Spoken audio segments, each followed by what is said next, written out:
big dark clouds and tornado warnings to parts of the Piedmont Triad. There's a lot happening tonight. People in the foothills are cleaning up some downed trees and other debris, while parts of the Triad gear up potentially for more storms tonight. Tonight, team coverage in Wilkes County where a tornado might have touched down, how bad things could get for the rest of the night. Our severe storm threat, believe it or not, still is not over. Another line of storms could bring more heavy rain and even the chance for tornadoes. Jacqueline Scher is now in the weather department. Which areas are you watching right now? Well, right now I'm watching just outside of our forecast area for some of those tornado warnings. We've got a tornado watch in effect for all of these areas shaded in yellow. That's expected to expire at 7 p.m., but I would be surprised to see it expired then. I think it'll be extended. I'll keep you posted once I hear an update there. As we're looking at some of those tornado warned areas in the mountains here, we're watching with a lot of spots that could indicate some rotation here. So there's multiple warnings in effect for some of our mountain locations just outside of our forecast area. Here's a look at one of them near Globe here. I'm seeing a spot of green surrounded by red. That indicates to me that something's not quite right there. Maybe just a rotating thunderstorm, maybe not a tornado at this point, but some concerns there about the winds there.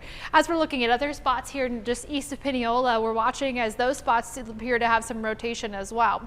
Now heading to South Carolina. Now this is the one that I'm concerned about, these warnings here, because it's part of two lines of storms, one here, one there, that are going to be arriving in our area over the next couple of hours. Here's a look at live radar. Showers and storms continuing through South Carolina. This one's starting to break apart. It's been breaking apart, really, not just starting. It is breaking apart and has been for a while. This one, though, really not doing much breaking apart here.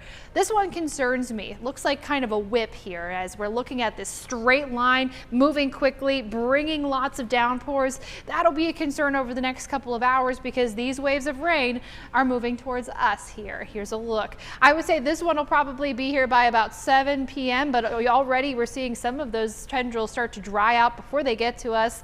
And also I'm expecting this one probably by about 9 p.m. What kind of shape it'll be in? That's the big question by the time it gets here. Will it look like this or will it look something more like this here falling apart as it approaches? That's the big question here and one that we'll have to watch for the next few hours to get that answer. We're also starting to see more scattered thunderstorms and downpours as we look towards the foothills right now, so that'll be a concern for me. Heading through the next couple of hours, we've got a calmer day tomorrow, and I tell you this because if you need to get outside, if you need to do anything, wait till tomorrow. We've got some much nicer weather, especially in the afternoon. A couple shower and storm chances in the foothills as well. Temperatures getting into the 80s there, but overall a much calmer picture, and in the Piedmont a much calmer picture as well. What these graphics aren't showing you is the overnight hours, and that's one of the things that I'm very concerned about right now. So I want to talk about that for a little while coming up in a few minutes. I want you to have two ways to get weather alerts tonight. At least one of those ways has to be able to wake you and your family up. We'll talk more about that storm line that I'm watching coming up.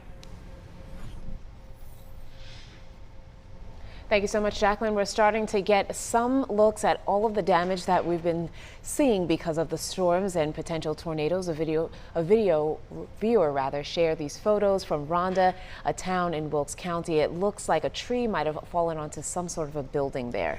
The National Weather Service reports local law enforcement and emergency management officials have confirmed a tornado touchdown in Rhonda this afternoon, but a survey team has not been out to look at the damage just yet. Our crews are taking a look at the damage in Wilkes County, though, for us.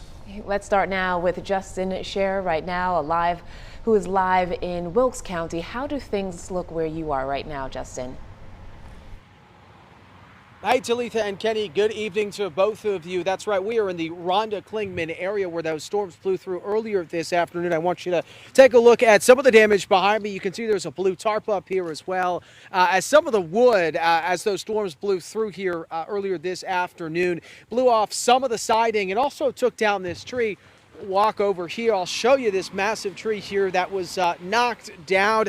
Woman who lives inside this house behind me over here tells me that she was watching WXII this afternoon, was told to get to cover. She and her granddaughter were inside. They went to the basement. They took cover and that storm blew through. She said it took just a few seconds and then they came out and this is what they found. So definitely some damage here, but as you can see, the sun is coming back out here and we do see some blue skies. That is the latest here in the Rhonda Klingman area. Guys, we'll send it back to you.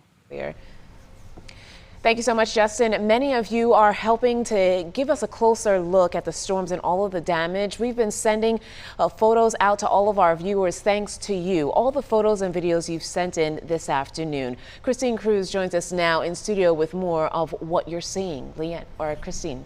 Right, Talitha. So a lot of pictures kind of materializing what we've seen on the radar, and this is what it looks like in real life. People capturing everything from big storm clouds to beyond. And some of you told us that this looked like a tornado going by. This is video from Union Grove in Iredell County. The National Weather Service has not confirmed a tornado here, but a lot of people reported seeing a funnel cloud in this particular area. You can see the sky there. Randy Hahn took this video. This is just south of Ronda, and this is the area that you guys were talking about earlier, where the National Weather Service hasn't been to Wilkes County yet, but they saw local law enforcement there and emergency management confirming that there was in fact a tornado in that area. And these photos now we're going to share are from the Trap Hill area near Stone Mountain. We heard from a couple of you who said that the storm there just looked like it was headed towards Stone Mountain State Park.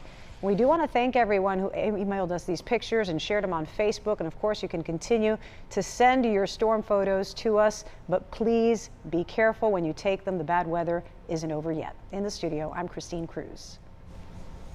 Thank you so much, Christine. With more rain expected over the next several days, now it's a really good time to download the free WXII 12 News mobile app. If you share your zip code, you can then get customized weather alerts right down to your neighborhood. We're also going to send you a notification whenever a watch or any warnings are issued. Tonight we have more specific details about who is exempt from an upcoming mask requirement in the city of Winston-Salem. It kicks in this Friday at 5:30 and applies to all indoor public spaces, including grocery stores, gyms, restaurants, and bars. There are more than a dozen exemptions, but your vaccination status is not one of them. The exemptions include religious beliefs and certain medical conditions. You do not have to wear a mask while you're eating or drinking, and children younger than age 5 are exempt from as well. A mask mandate in Guilford County can't be enforced just yet. It kicked in this past Friday, but local leaders didn't give the public enough time or enough of a warning, so they have to wait 10 days before they hand out any fines. Commissioners will meet again August 26th next week to approve some changes to the mask mandate, and that is when the enforcement could theoretically begin. Several cities and counties are also issuing mask mandates. An infectious disease expert with Novant Health says masking is effective, especially indoors in public. Dr. David Priest says a statewide mask mandate makes sense, and he suspects the governor is looking at all options right now. And right on cue, we will hear from the governor tomorrow. He and the coronavirus task force are set to share an update from Raleigh at 3 in the afternoon. We will carry it live for you right here on WXII 12. Dr. David Priest also thinks all school districts should require masks, or at least for the start of the school year. He says that schools that don't require masks may have to close at some point. It doesn't make a lot of sense to me the school system would not have a mask mandate in right now in the midst of this big Delta wave that we see, because I think you're just asking for a pocket or an outbreak in the schools. I think places that don't have mask mandates in place, as infectious as Delta variant is, it's going to run through a school, and there may be a time you have to shut the school down for a couple of weeks because of it. This map right here, it shows which school districts do require masks. They are shaded in red. Take a close look because they include Forsyth, Guilford, Alamance, and Surry counties. Now, Davie County leaders, they changed the district's mask policy. Masks will now be required for all students and staff when school starts next week. Now, district leaders say that there are at least 59 cases of COVID-19 in children throughout the district. Starting tomorrow, there will be additional visitor restrictions at Randolph Health. Leaders there say they've updated these guidelines because they're seeing more and more COVID-19 patients and more COVID-related activity. Patients in the emergency department will be allowed 1 visitor. 2 visitors can visit an inpatient each day. All visitors will be screened and they have to wear a mask regardless of their vaccination status. The High Point Market is still on track for a full show this fall. Now, organizers told our partners at the High Point Enterprise that they are monitoring the spread of the COVID-19 Delta variant and will follow all public health protocols. Now, the market, it is set for October 16th through the 20th. It is the world's largest home furnishing show, and typically it draws around 75,000 people to High Point. But organizers expect the turnout, of course, to be much lower this year because of the pandemic. To Raleigh now. In the state legislation, a proposal that would make it legal to bet on sports in North Carolina passed a key hurdle earlier today. The Senate Rules Committee approved this bill, which supporters say will bring the state an estimated $50 million a year. People would be able to gamble on professional and collegiate sports online using an app on their phones. Critics say North Carolina isn't New Jersey and isn't Nevada, and they question whether our state should adopt legalized gambling. It's something that deserves some more deliberative debate and thought, and it hasn't really gotten that yet. And we are, closing down session soon, so I'm not sure. I am not sure it's going to get. I may get out of the Senate, but I don't see how it gets out of the House. Not right now, anyway.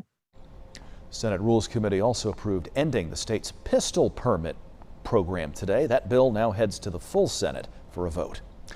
A local group is reviewing efforts to remove a Confederate monument from a courthouse to a museum. The Asheboro-Randolph County chapter of the NAACP is holding a press conference tonight at 7 o'clock. The monument is outside of the Randolph County Courthouse in the downtown area of Asheboro. The chapter's president says members are researching the monument's ownership to determine which steps should happen next. The United Daughters of the Confederacy sponsored the monument to memorialize Civil War veterans from Randolph County. However, NAACP members say the monument has ties to the legacy of slavery. The group previously pushed for the monument's removal, but members say they are hoping for a different result this time around.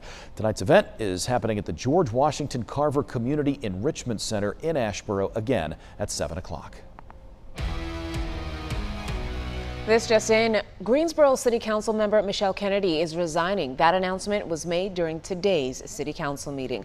Now, Kennedy was elected as an at-large representative in 2017, and her term was set to end in 2022.